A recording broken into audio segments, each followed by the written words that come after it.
بسم اللہ الرحمن الرحیم۔ حضرت عبدالرحمن بن یزید نے فرمایا، ایک دن لوگوں نے حضرت عبداللہ بن مسعود رضی اللہ تعالیٰ عنہ سے کسی مسئلے کے فیصلے کے بارے میں بہت زور دیا، تو حضرت عبداللہ بن مسعود رضی اللہ تعالیٰ عنہ نے فرمایا، اگر کوئی ایسا معاملہ سامنے آئے جس کے بارے میں نہ تو اللہ تعالیٰ کی کتاب میں کوئی حکم ہے اور نہ رسول اللہ صلی اللہ علیہ وآلہ وسلم نے کوئی فیصلہ فرمایا ہو اور نہ سلف صالحین نے کوئی فیصلہ کیا ہو، تو وہ اپنی رائے کے ساتھ حق بات تک پہنچنے کی کوشش کرے۔ یہ نہ کہے کہ مجھے فتویٰ دیتے ہوئے ڈر لگتا ہے اور میں خطرہ محسوس کرتا ہوں، اس لیے کہ حلال کا حکم واضح ہے اور حرام کا بھی۔ درمیان میں کچھ چیزیں مشتبہ ہیں تو ان کے بارے میں اصول یہ ہے کہ شک و شبہ والی چیز کو چھوڑ دے اور غیر متشابہ چیز کو اختیار کرے۔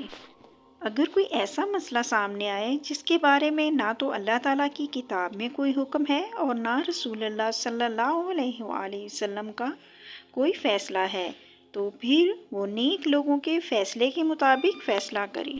ایک وقت تھا کہ ہم فیصلے نہیں کیا کرتے تھے اور نہ ہمارا یہ مقام تھا، پھر اللہ تعالیٰ نے ہمارے لیے مقرر فرمایا کہ ہم اس مرتبے کو پہنچ گئے۔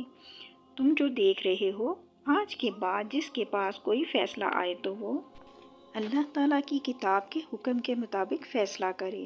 اگر کوئی ایسا مسئلہ درپیش ہو جس کے بارے میں اللہ تعالیٰ کی کتاب میں کوئی حکم ذکر نہیں، تو وہ پھر نبی اکرم صلی اللہ علیہ وآلہ وسلم کے فیصلے کے مطابق فیصلہ کرے۔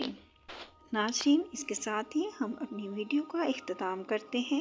آپ سے گزارش ہے کہ میرے چینل پر اگر آپ نئے ہیں تو میرے چینل کو سبسکرائب کر لیں، ساتھ لگے بیل آئیکن کے بٹن کو بھی پریس کر لیں تاکہ میری آنے والی تمام ویڈیو آپ تک بآسانی پہنچ سکیں۔ ملتے ہیں پھر نیکسٹ ویڈیو میں، جب تک کے لیے اللہ حافظ۔